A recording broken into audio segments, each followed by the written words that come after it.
करम बख्शीस। कोटि कोटि सिजदा करूं, कोटि कोटि प्रणाम। चरण कमल में राखियों में बंदी जाम गुलाम। कुत्ता हूँ गुरुदेव का, रामपाल दास का नाम। गले प्रेम की जेवड़ी, जांखें चो वहां जाऊं। तो करो तो बावड़ू, दूर दूर करो तो जाऊं। जो राखो त्यों ही रहूं, जो देवो सो खाऊं। जय इब के सतगुरु मिले, सब दुख आँखों रोए। चरणों ऊपर शीस धरूं, कहूं जो कहनी हो। कबीर साईं मिलेंगे, पूछेंगे कुशलात। आदि अंत की सब कहूं, अपने दिल की बात। गुरु जी तुम ना भूलियो, चाहे लाख लोग मिल जाहीं। हम जैसे तुमको बहुत हैं, तुमसे हमको नहीं। तुमरे विसारे क्या बने, मैं किसकी शरण में जाऊं। शिव विरंच मुनि नारदा, तिनके हृदय न समाहूं। गुरु बड़े गोविंद से, मन में देख विचार। हरि सुमरे सो वार हैं, गुरु सुमरे होए पार। गुरु गोविंद दोनों खड़े, काके लागू पाए। बलिहारी गुरु अपना, जिन गोविंद दियो मिलाए। सात द्वीप नौ खंड में, गुरु से बड़ा ना कोई। करता करे ना कर सके, गुरु करे सो होवे। परम पिता परमात्मा पूर्ण ब्रह्म, सारी सृष्टि के रचनहार कबीर देव कबीर साहब जी की असीम रजा से आप सभी पुण्यात्माएं सत्संग सुनने के लिए उपस्थित हुए। इस कलयुग के अंदर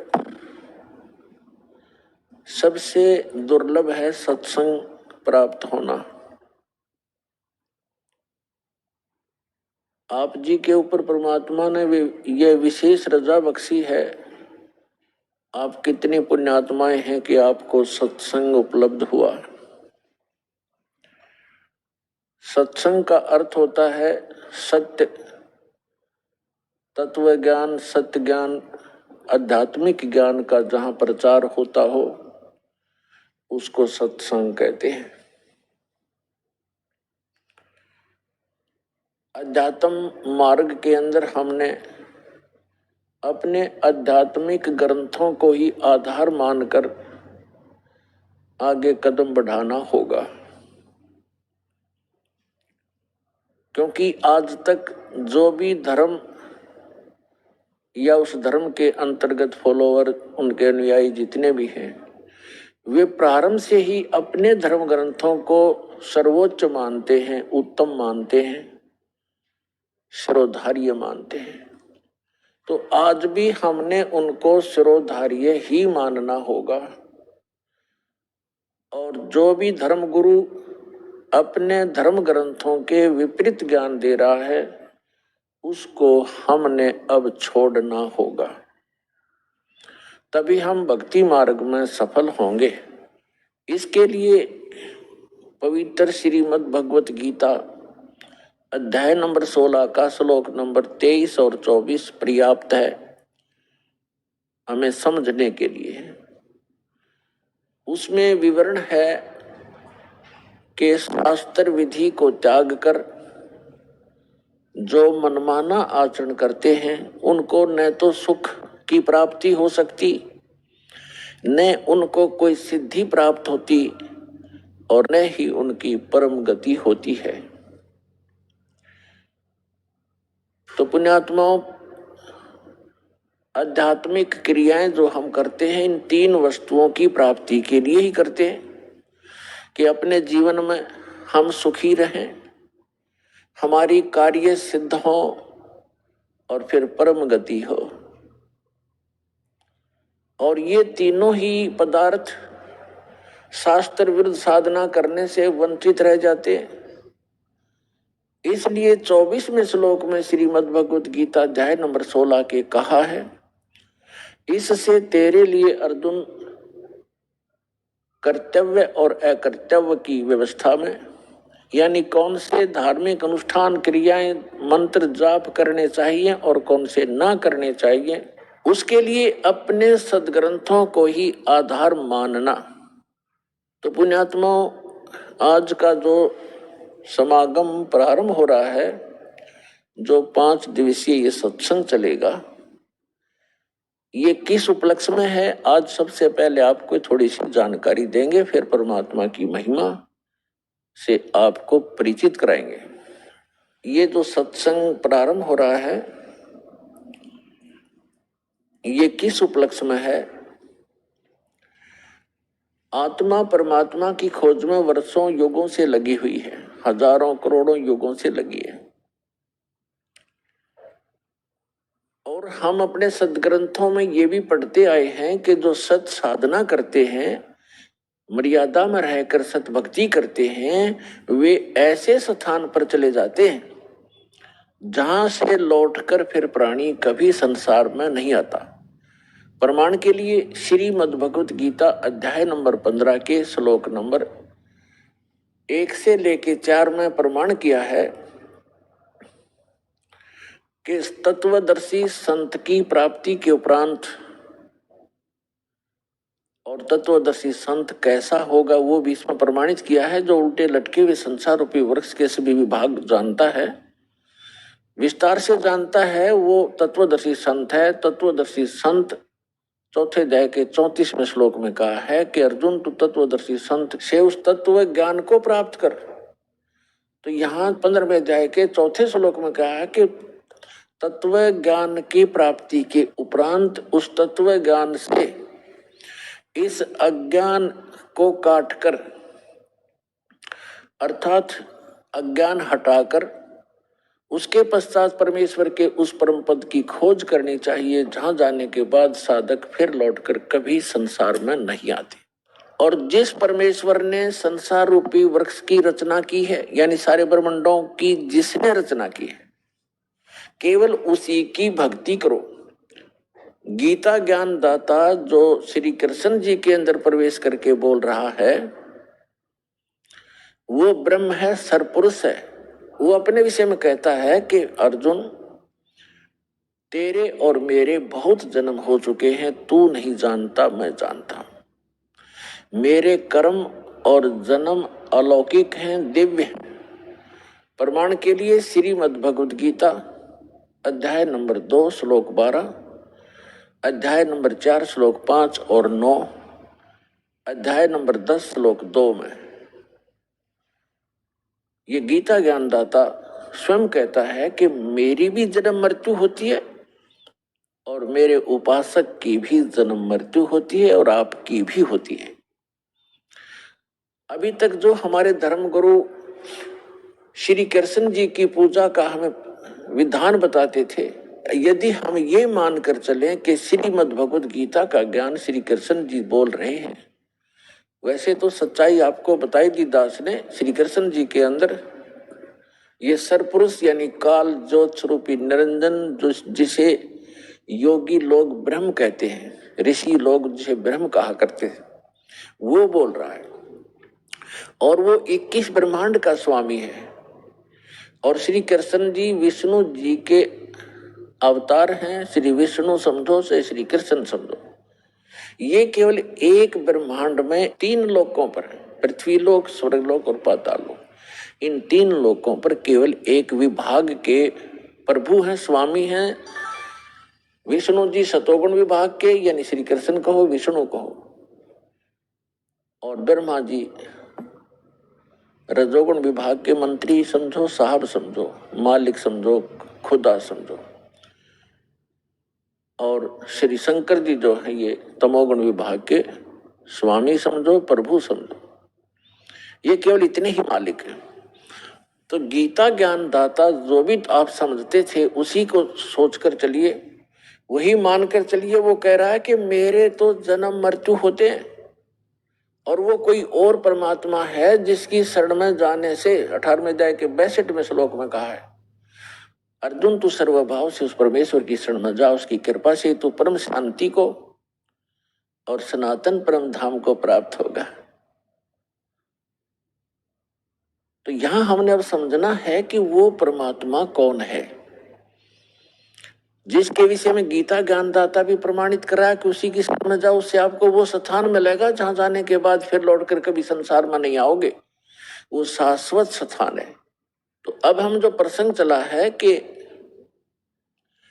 ये आत्मा परमात्मा को युगों से खोज रही है, और हम पिछले इतिहास देखते हैं अपने ऋषि महर्षियों के, उन्होंने हजारों हजारों वर्ष तपस्याएं की, साधनाएं की, अनुष्ठान किए कि भगवान मिले कल्याण हो।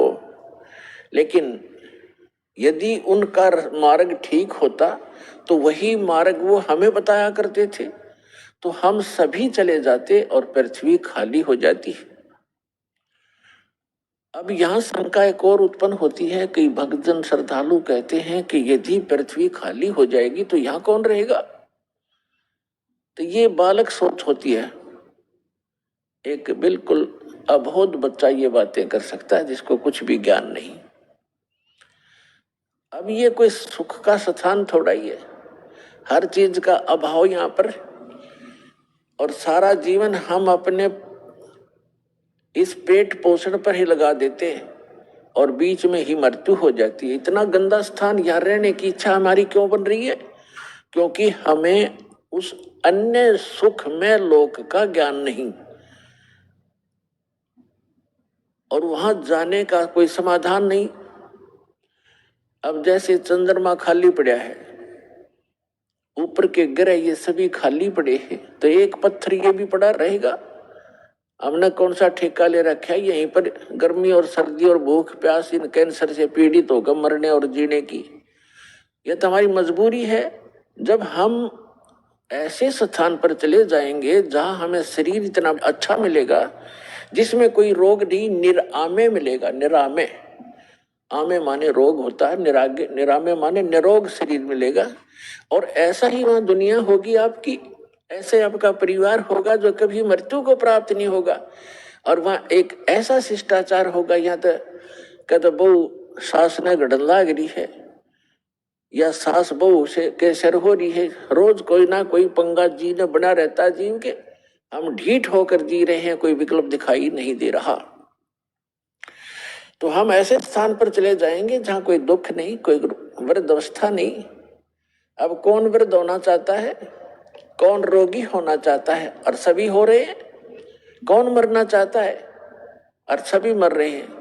तो ऐसे गंदे लोक में और फिर कोई ये कहे कि ये खाली हो जाएगा, ये तो जितना शीघ्र खाली हो उतना अच्छा। ये रहने का स्थान है। कहीं फ्लड आ रही है, मर गई दुनिया, कहीं पर भूकंप आ गया है, कहीं पर वैसे सूखाग्रस्त, कोई रोग से मर रहा है, कोई किसी तरह करा रहा है। तो ये तो एक बूचड़ खाना है ये पृथ्वी लोक, और ये स्वर्ग लोक यहाँ के, ये कोई स्थान ठीक नहीं है। तो परमात्मा की खोज में हम युगों से लगे हुए हैं, और यदि उन ऋषि महर्षियों का मार्ग सही होता तो हम चले जाते वहां पर, हम इस संसार में नहीं रहते। इसका कारण यही रहा कि हमारे सदग्रंथों का भी ज्ञान हमारे धर्मगुरुओं को नहीं था। वर्तमान के अंदर तो बिल्कुल ही बिजली गिर गई है।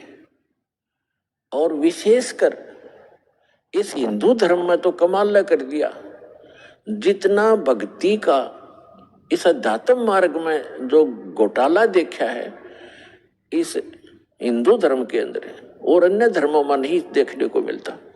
अन्य धर्मों के धर्मी जैसे कोई कुरान शरीफ का मानने वाला है, कम से कम कुरान शरीफ को आधार तो मान रहा है, और उसके अनुसार जैसा भी उनकी परंपरा वो एक ही तरह की भक्ति करे। इसी प्रकार ईसाई धर्म में देख ले, मुसलमान इसमें सिख धर्म में देख लो, और हिंदू धर्म में देख ले, जितने गुरु उतनी ही पूजा, जितने जो ज्ञान है उतने ही देवता। कोई कुछ पूज रहा है, कोई कुछ पूज रहा है, कोई कुछ बता रहा है, कोई कुछ बता रहा है, कोई आधार नहीं। जबकि हमारे सदग्रंथ हैं, उनको तो देखे हम झांक के, तो हमारे धर्म गुरुओं को हमारे धर्म ग्रंथों का भी ज्ञान नहीं था। इस कारण से हमारे उन अनमोल रत्न, जो अनमोल खजाना हमारा हमारे घर में छुपा पड़ा था, ये हमारे धर्म गुरु उसको हमारे सामने रख नहीं सके, जिस कारण से हम गरीब से गरीब होते चले गए। हम आध्यात्मिक गरीब हो गए, निर्धन हो गए। कबीर साहब कहते हैं, कबीर सब जग निर्धना और धनवंता ना कोई, धनवंता सो जानिए जिस पर राम नाम धन होए। तो हमारे पास राम नाम धन नहीं रहा, जिस कारण से हम भिखारी बन गए।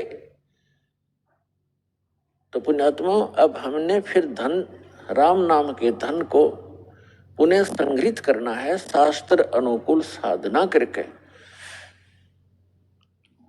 अब आज का जो समागम प्रारंभ हुआ है, इसका उपलक्ष्य है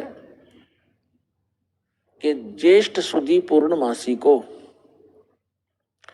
वो परम अक्षर ब्रह्म जो हमारे पिता हैं, जो हमारे हमदर्द हैं, जो हमारे दुख में दुखी होते हैं, जो हमें सुखी करने के लिए, और सतलोक जो स्थान हम छोड़कर आए हैं जहां हम सुखी रहा करते थे, उसकी खबर बताने के लिए, खबर देने के लिए, उसकी जानकारी देने के लिए वो परमात्मा स्वयं ही आते हैं। और ये हमारे सदग्रंथ भी प्रमाणित कर रहे हैं। ऋग्वेद मंडल नंबर 9 सूक्त नंबर 86 और मंत्र नंबर 26 और 27 में, ऋग्वेद मंडल नंबर 9 सूक्त 82 मंत्र 1, 2, 3 में, ऋग्वेद मंडल नंबर 9 सूक्त 20 मंत्र 1 में, ऋग्वेद मंडल नंबर 9 सूक्त 94 के 94 के मंत्र नंबर 1 में, ऋग्वेद मंडल नंबर 9 सूक्त 95 के मंत्र नंबर 2 में, ऋग्वेद मंडल नंबर 9 सूक्त 96 96 के मंत्र 16 से लेकर 20 में, ऋग्वेद मंडल नंबर 9 सूक्त 54 मंत्र 3 में, ऋग्वेद मंडल नंबर 9 सूक्त 1 मंत्र 8 और 9 में, और भी अनेक स्थानों पर चारों वेदों के अंदर ये प्रमाण दिया है कि वो परमात्मा जो सर्वशक्तिमान है, सभी सर्वोत्पादक प्रभु, सबकी उत्पत्ति करने वाला, वो परमात्मा ऊपर रहता है ध्रुवलोक के तीसरे पृष्ठ पे। ध्रुवलोक माने तेजो में लोक, जो सौ प्रकाशित पृथ्वी सतलोक है। उस पृथ्वी पर वो परमात्मा एक गुम्बज के अंदर राजा के समान, सिर पर मुकुट है, ऊपर श्वेत छत्र है दाता का, और सिंहासन यानी तख्त पर विराजमान है। तो जिन महापुरुषों ने परमात्मा को वहां देखा, उन्होंने भी बताया है परमात्मा का साक्षात्कार जिनको हुआ है, क्योंकि वो परमात्मा स्वयं ही उनको लेकर के सतलोक गए थे, अपना निज स्थान दिखाकर उनको वापस छोड़ा था। उनमें से एक हैं आदरणीय गरीबदास साहिब जी, गांव छुडानी, जिला झज्जर, हरियाणा वाले। उन्होंने कहा कि श्वेत छत्र और सिर मुकुट विराजे, देखत ना उस चेहरे नो, गरीबदास ये वक्त जात है, रोगे इस पैरे नो। यानी वो परमात्मा के सिर पर सफेद छत्र है एक ऊपर, जैसे ये छत्र आप छतरी देखते हो छोटी सी, ये तो आर्टिफिशियल है, वहां परमात्मा की ओरिजिनल है। और सिर पर मुकुट है उस परम पिता के, जैसे राजा लोग पहनते हैं। यही ऋग्वेद मंडल नंबर 9 सूक्त 82 मंत्र 1 में है कि वो सर्व उत्पादक भरपूर सब पापों का नाश करने वाला राजा के समान दर्शनीय है, देखने में राजा के समान तख्त पर विराजमान है, सिंहासन पर बैठा है और वहां से गति करके आता है, अच्छी आत्माओं को मिलता है जो दृढ़ भक्त होते हैं। तो इन सभी वेद मंत्रों का निष्कर्ष है कि वो परमात्मा ऊपर बैठा है, नर आकार है, मनुष्य दृश्य है। जिन महापुरुषों ने परमात्मा को देखा उन्होंने कहा हमरे ही हुनियार है हमारा सृजनहार, हमारा सृजनहार, हमारा भगवान, हमारा उत्पत्ति करता, हमारे ही शकल का है, हमारे जैसी शकल का है, हुनियार हमारे जैसे रूप का है। लेकिन उस परमात्मा की सामर्थ्य और उसके शरीर की मटेरियल ऑफ बॉडी हमसे ज्यादा शक्तिशाली और अविनाशी है, ताकतवर है, तेजों में है। तो सतलोक में जाने के बाद प्रत्येक प्राणी, प्रत्येक जीव हंस कहलाता है, हंस। और वहां जाने के बाद प्रत्येक का जो शरीर बनता है वो, जैसे हमें यहाँ शरीर मिला ये कच्चा है, इस किसी कारण से भी विनाश को प्राप्त हो जाता है, वहां जो शरीर मिलेगा वो कभी विनाश को नहीं प्राप्त होगा।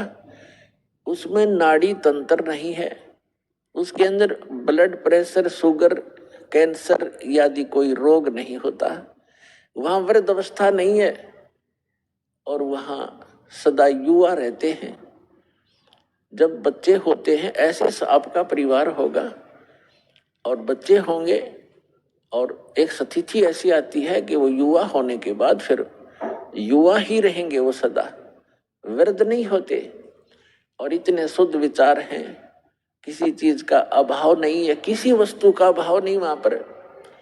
यहाँ तो एक हीरा आपने शायद किसी ने जीवन में देखा भी नहीं होगा, हीरा।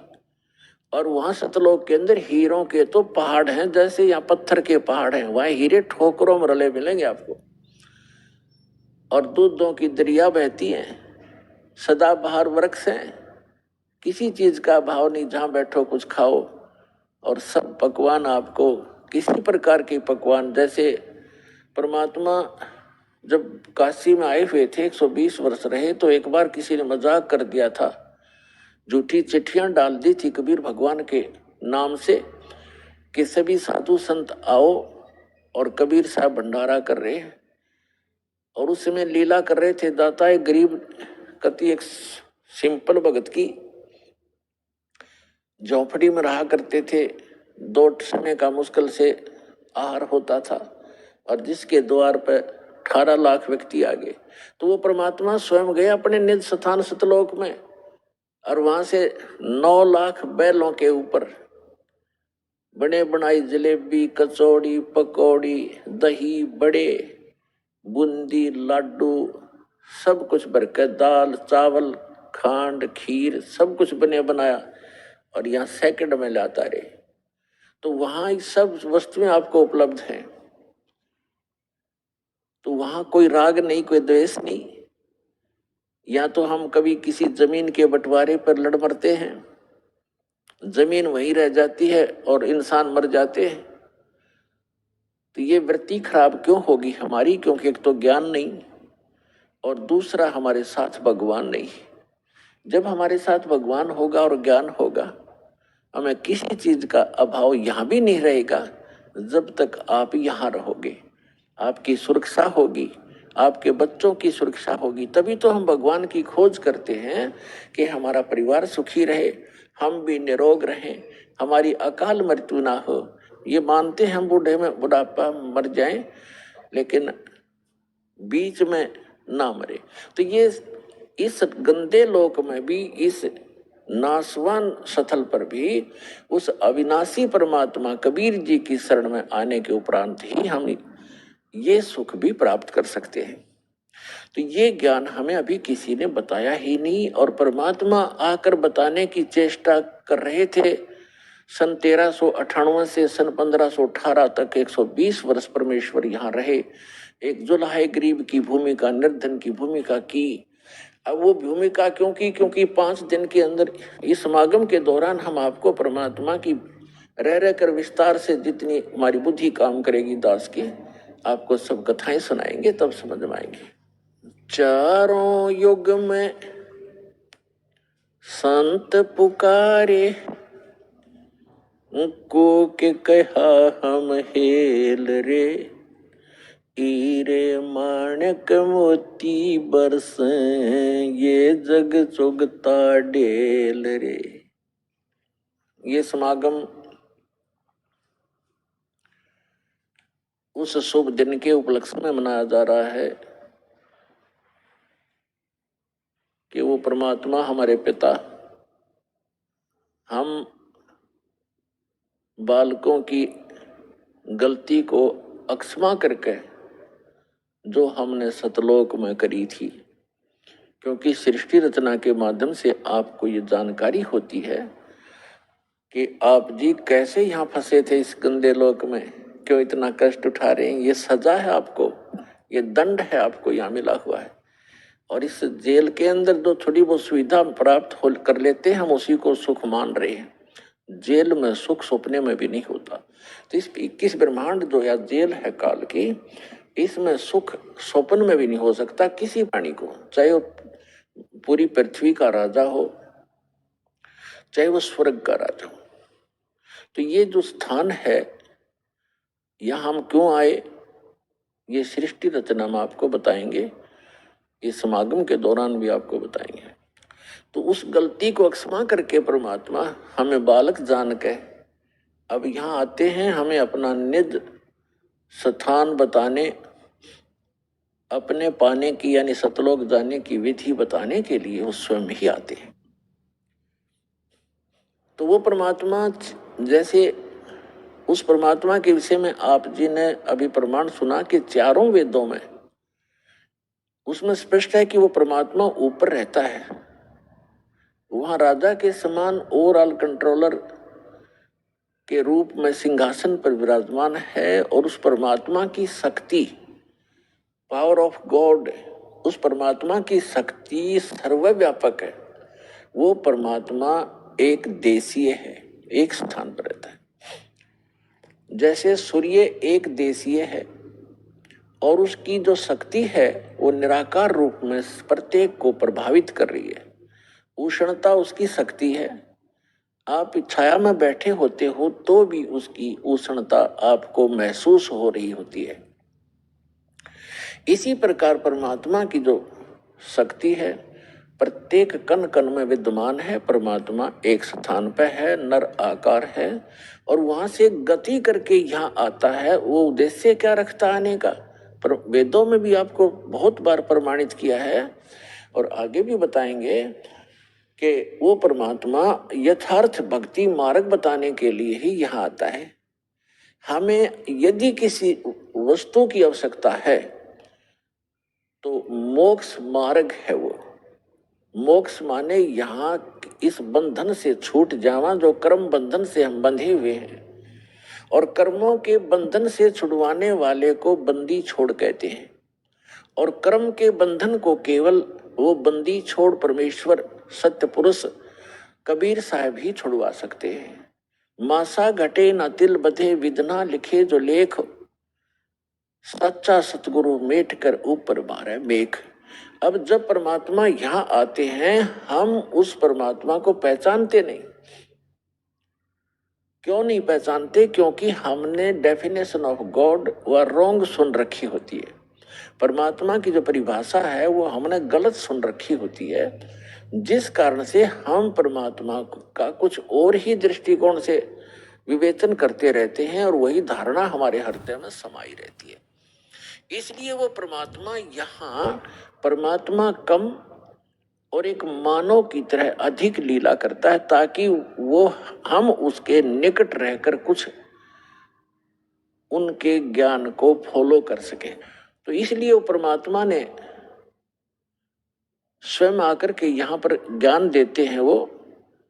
तो वो परमात्मा ऊपर रहते हैं, वहां से गति करके आते हैं, अच्छी आत्माओं को मिलते हैं और उनको फिर अपने सतलोक ले जाकर वापस छोड़ते हैं, अपना गवाह बनाकर छोड़ जाते हैं। अब उन गवाहों ने, उन जो साक्षी बने परमात्मा के, जिनको भगवान मिले, उन्होंने और साथ में हमारे पवित्र सदग्रंथों ने, दोनों ने रिल मिलकर ये सिद्ध कर दिया कि परमात्मा कैसा है, कहाँ रहता है, उसका नाम क्या है, उसके पाने की विधि क्या है, वो मेथड कौन सा है जिससे हम परमात्मा प्राप्त कर सकते हैं। और जो सदग्रंथों में और जिनको परमात्मा मिले उन महापुरुषों के अनुभव की जो उनकी अपनी अमर वाणी है, एफिडेविट है, वो दोनों मेल खा जाते, फिर संशय नहीं रहेगा आपको, फिर संशय नहीं रहेगा कि हम जो कर रहे हैं वो ठीक है या गलत है, वो फिर स्पष्ट हो जाएगा। इसलिए उस परमात्मा ने बताया है, वो परमात्मा चारों युगों में आते हैं और वो स्वयं ही आकर अपना ज्ञान कराते हैं। अथर्ववेद कांड नंबर 4 अनुवाक नंबर 1 मंत्र 1 से 7 में ये सारी सृष्टि रचना कोड वर्डों में दे रखी है कि वो परमात्मा कबीर देव है, कबीर साहब है, और वो सभी ब्रह्म का भी, पर ब्रह्म का भी, और सभी ब्रह्मांडों का रचनहार है। और वो अपने द्वारा रची हुई सृष्टि को स्वयं ही ठीक ठीक बताता है। अन्य तो अटकलबाजी लगाते हैं, जैसे ब्रह्मा जी ने देवी पुराण में अटकलबाजी लगा रखी है। ऐसा सुना जाता है, ज्ञान और अज्ञान के आधार से मैं बता रहा हूं। तो जहां ज्ञान है फिर वो ज्ञान कहाँ रहा? अब थोड़े से हलवे में थोड़ा सा रेत भी डाल दे तो वो स्वाद ही सारा करकरा हो गया।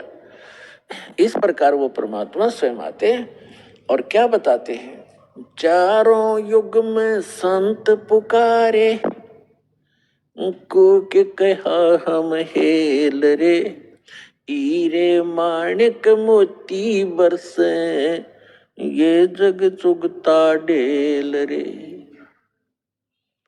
परमात्मा कहते हैं मैं चारों युगों में आया और चारों युगों में अच्छी आत्माओं को मिला जो संत कहलाए, और हमने आवाज लगा लगा कर कूक कहा हम हेल रे। कूक माने ऊंचे स्वर तक गरज गरज के आवाज लगा लगा के बताया कि ये साधना तुम कर रहे हो गलत है, ये पूजा गलत है, ये साधना करो।